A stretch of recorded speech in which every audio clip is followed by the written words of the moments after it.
disease is actually emotions. So one can identify these emotional magnetic fields in a variety of different ways.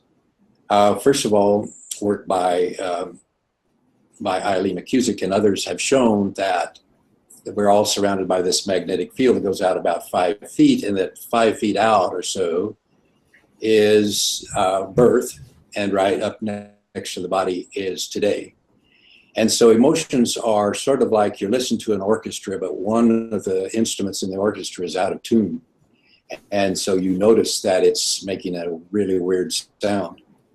So you can actually come through that magnetic field around the person with a variety of different things and identify where these magnetic fields are. For example, one of the things McCusick taught us is you can take a tuning fork and strike it, and you'll hear it go, and then as you move it through the field, when it hits one of these areas of emotional distortions, is pitch. And you can actually hear it.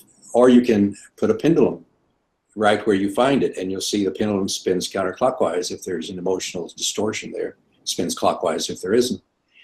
Or you can use another magnetic field, or some of the, I like to just do it, I can actually feel them with my hand as you go through that space. It's like you can all of a sudden feel a puff of air up against your hand.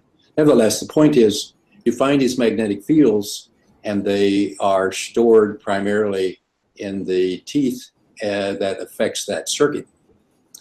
So I believe the scenario that happens, and this is still in the theory form, but I really think this is what happens. You have an emotional event, it gets that distortion gets stored in the tooth in that circuit. That lowers the voltage to the pump that's inside the tooth that normally pumps fluid from the inside of the tooth into the mouth to keep it from getting decay. As you shut the pump down, eventually you start getting decay, then you get a filling, then you get a bigger filling, then you get a crown, then eventually you get a root canal, and then eventually you get cancer. So, because what happens is that progressively over time, you get less and less voltage in that circuit. And as voltage begins to drop significantly below the 25 millivolts, then things don't run correctly. And if you don't have 50 millivolts, you can't repair it. So when it wears out, now you get chronic disease. And of course, one of the things we can discuss if we have the time is that what you'll see is that malignancies occur when the polarity flips, when it passes through zero.